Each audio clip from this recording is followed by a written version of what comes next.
Hello, everyone. I'm Becca, dietitian by trade, mom 24/7, wife from the start, and when there's a few extra hours in the day, you might find me hitting the trails or on horseback. And I'm Kara, a therapist to women, a mom to a boy, an entrepreneur, mountain junkie, and a postpartum runner.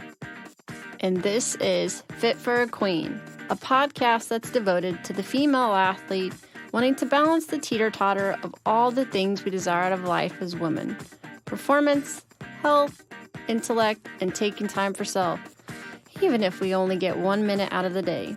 We're so excited to be bringing you the queens in the athletic world who have done just that. Okay, ladies, take a seat at your thrones, grab your crowns, and welcome to Fit for a Queen. Welcome back, queens. We have Stephanie Allen. She goes by Steph.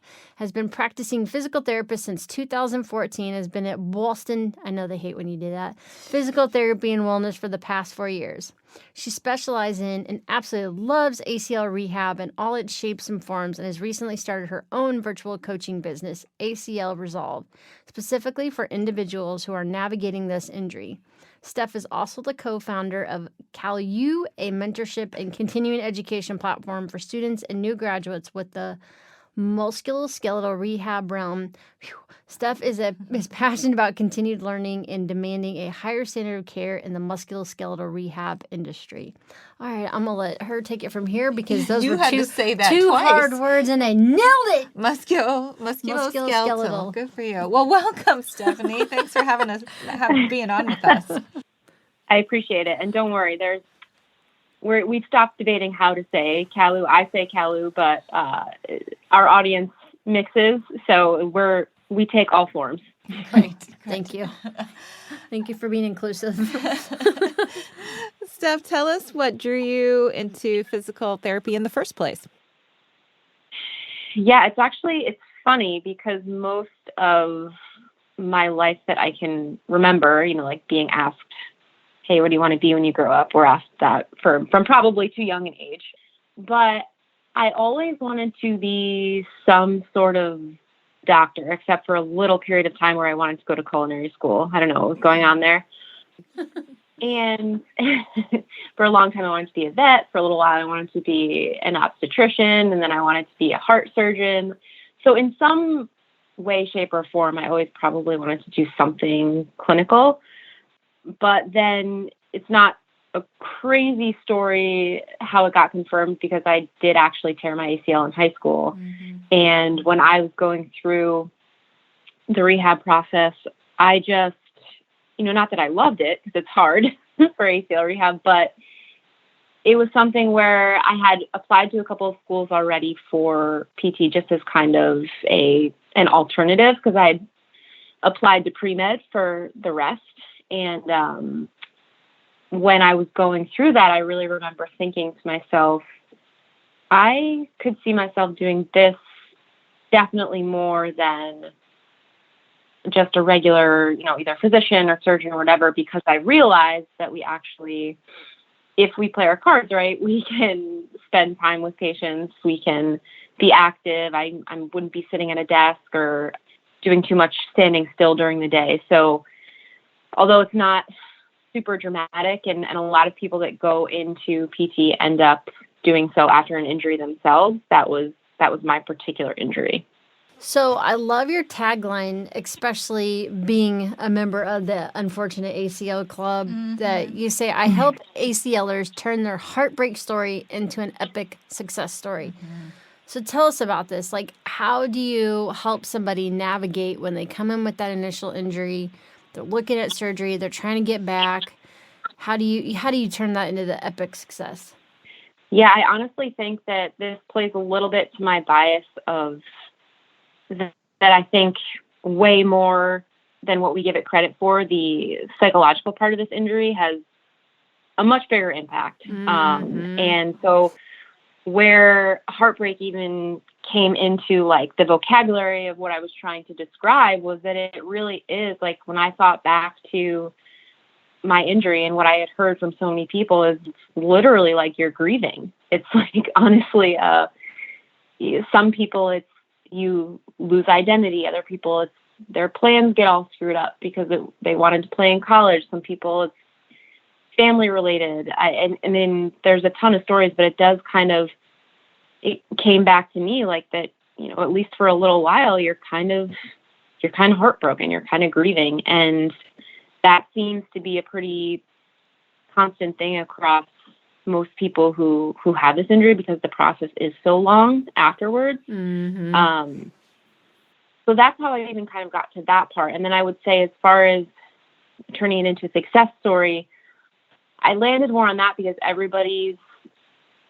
what success looks like for everybody is a little bit different. And so I didn't necessarily want to pigeonhole it into something like, exactly return to sport or any one thing specifically, because sometimes what I've learned is that some people's success story is literally just not thinking about their knee every day. And so as far as being able to, at this point in my career, have seen, I think, enough different things where I'm able to tell when maybe that's what somebody needs a little bit more even than they need, like I'll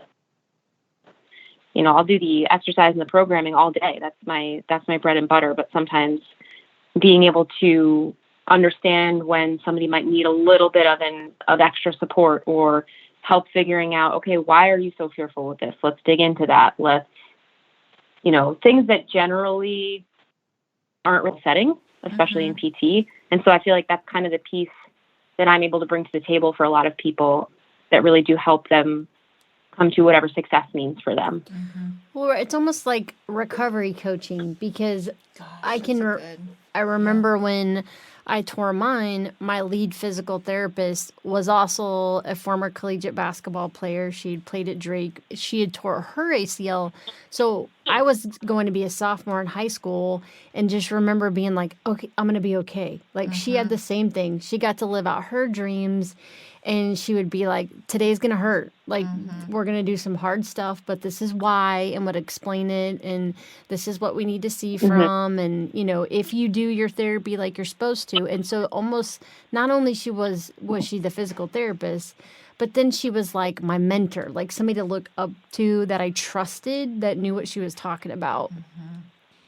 Well, Stephanie, I'd like to ask a little bit more about the Level Up initiative. Can you tell the listeners a bit more about this?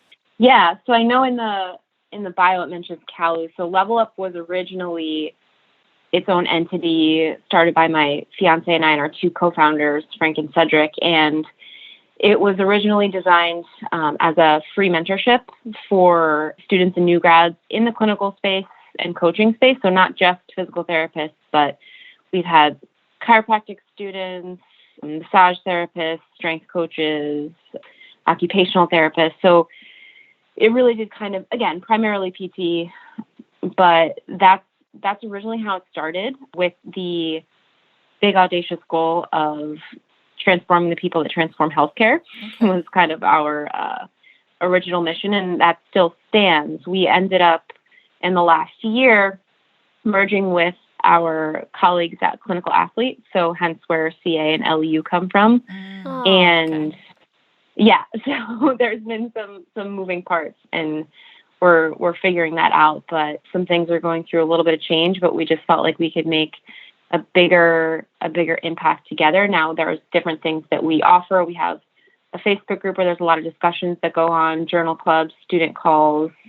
All of that right now is totally free, and we've got some other things in the works that's going to be announced soon for next year, but I'm not at liberty to give too many details right now.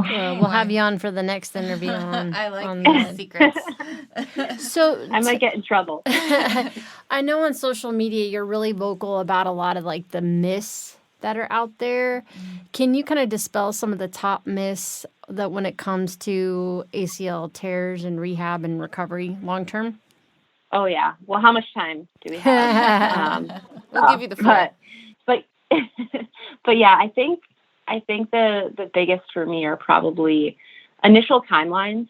So I think they get thrown around a lot, and there's definitely some misconceptions / maybe some miseducation. But based on what we know best now, I really don't feel comfortable sending anyone back before 9 months. And I know that in the past and under special circumstances, people will return prior to that. But I think that sometimes what people get confused by when they're told that is that maybe someone will start to participate in a modified way in practice before 9 months, which is totally fine if they demonstrate what they need to demonstrate strength-wise and everything else. But a full, like, unrestricted return to play, I don't actually care if you're like an NBA athlete or a professional athlete. There's more things that need to happen, including the mental side of things, before you can return. And I just don't think that 5 or 6 months is enough time. And, the research will back me up on that. But that's one big one, because I feel like that's people's first question a lot of times, especially younger athletes. Well, when can I play again? And it's hard to see the long game, especially for the younger athletes, which I totally understand. But that's something I try to be super, super clear about with people. I don't know. Have you guys when did you go back? Yeah. Oh, see, my uncle also owned the physical, and he was like, "You full year, like you get to start stuff with the lovely Don Joy brace, but you better expect a full year before there's no restrictions." But I'm telling you here today, knock on wood, never had an issue since. So to me, it was worth it, even though I wasn't very happy with him at the time. I'm just thinking about the portrayal of injury now, and of course how medicine has changed, but the expectation of a young athlete saying, well, I saw this guy and he came back after, again, 3 months, like, what? Yeah, the perception of athletes coming back quicker because the medicine is better, and then that expectation going into an injury is not necessarily correct, but that's how a lot of it's portrayed. Oh, yeah. I see it today, and I think I've even asked her, like, how in the heck are they coming back that early? But that doesn't necessarily mean they're healthy yet. Yeah, there's definitely a shift in general from surgical techniques right now, too, and they're trying to come up with, I think the next biggest goal is they're trying to figure out repair versus reconstruction, meaning they're trying to use part of, as long as there's enough residual tissue, basically, they're trying to figure out a way to use parts of the native ACL, like the original one that was torn, with scaffolding, like they put actual hardware in there that's safer inside the joint with different growth factors and PRP and different things like that. And there's definitely they're going to figure it out because that's how medicine happens. And I'm sure it's going to change the game in some way, shape, or form. But the piece that I hope isn't lost in the shuffle, and that the neurological side of the people studying this as well are also going to advocate for coming up with something that's going to remain in the rehab or considered as medicine gets better for a lot of the other changes that happen besides physical. So I know that probably sounds weird to some people, but there's for quick reference, one of the things that happens after you tear your ACL is your body starts to utilize vision a lot more for balance and movement than it did prior, because it's not getting what's called proprioception or feedback from the joint about where you are in space. So that's one thing. And there's a lot of different things brain connection wise that happen that some really good people are studying right now. But it just, I don't know, I guess that's the piece for me that as medicine advances, because we know it will, I just hope the human and brain and psychological side doesn't get lost. I don't think that goes away either, because I'm back in the old school where you had to open up. So the whole left side of my knee, I can't feel. It's still numb. So yeah, don't do that. I'm testing it out. So if I ever step funny, I still get that gut instinct reaction, I just tore it, because I can't feel right in there. So I'm sorry to admit this, but don't tell anybody. Have any of you guys been watching The Bachelorette? On television? Yellowstone. Well, last night there's a guy on there, and it's a big they're basketball players. So he was a D1 basketball player, and when he was 7, I just love the story because he actually talked about it very well. He broke his leg when he was 7, that let his foot be more prone to injury. So when he was in college basketball, he broke his metatarsal, his fifth metatarsal, had to have surgery. The doctor put a screw that was too big in during surgery, which led to the splitting of the bone entirely and led to several surgeries and a plate in his foot. He was able to return to basketball physically, but he opened up about how his brain wasn't ready. He was too anxious.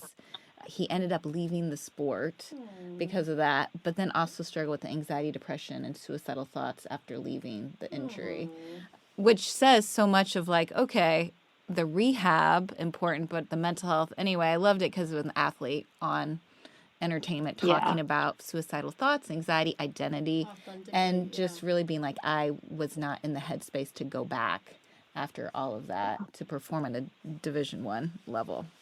Very intense moment on The Bachelorette. Sounds like it. The most intense episode yet.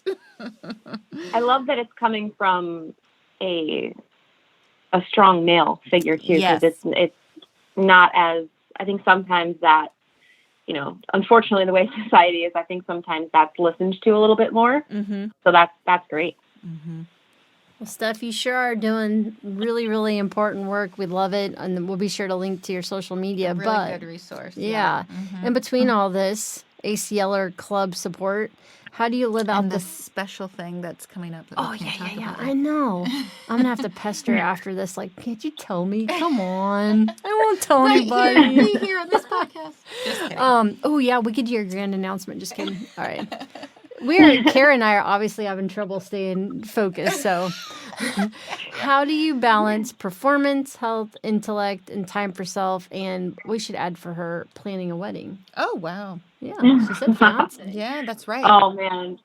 The planning a wedding gets pushed to the side a lot. I bet so. But we're lucky. We've got all the vendors. Now it's just the little stuff. So so yes. But yeah, I think I'm notoriously normally not good at the probably time for self piece. I think that's something over the last few years that, I mean, you know, hence how I ended up developing a relationship with you, Becca, was part of my my like, okay, I have to focus on me a little bit now. But I think the way it happens is actually having hard conversations with myself, because we call it talking to yourself or not, but we all have internal dialogue. And I think that the biggest switch for me was that, in that, yes, I do have fitness and health goals and career and educational goals, and it's all really, really great. And then what ends up a lot of times getting pushed to the side is the literally like do nothing time. So I think the how really has mostly been over the last couple of years, just very much so like checking in with myself, and or does this have to happen today? Do you need to run today if you don't feel great? And it seems really, really little, but that kind of stuff does, I think, compound. And then I mean, I know this is not part of this podcast, but I have history of eating disorder. So those type of, you have to do this, very like organized, almost OCD type thoughts can definitely spill over into other aspects of life. So I think basically if I were to really simplify it as much as I can, it would be actually just switching when I can, or maybe redirecting or refocusing the internal dialogue with myself. Love it. And I think you do it some through your funny sarcasm on Instagram. Your recent one that I absolutely love was, busy doesn't mean productive. A rocking horse keeps moving but never goes anywhere. Yeah, I like that.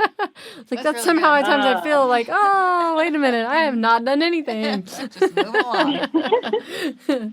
Yeah, it might look really, really well thought out. And honestly, a lot of that stuff is just like, maybe a podcast I listened to, or like I thought I had, and then I just share. Love it. Well, thank you so much for coming on, and we'll be sure to put all the links, and hopefully you'll get back with us when you have your big grandiose announcement. Don't forget the little people. Yeah. Will do. It was quite a pleasure, ladies. Bye, queens. Today's episode is brought to you by yours truly. I'm excited to announce the releasing of my book, Finding Your Sweet Spot in Sport, Avoiding Relative Energy Deficit in Sport, also known as RED-S, by optimizing your energy balance. Be sure to follow me on social media or go to my website, www.beccamccombel.com. Bye, Queens. For additional information on today's topic and guests, follow us on Facebook, Twitter, and Instagram at Fit for a Queen. And Hashtag Fit for a Queen. don't forget to rate us on iTunes. We can't wait for you to join us next time on Fit for a Queen. Bye, Queens.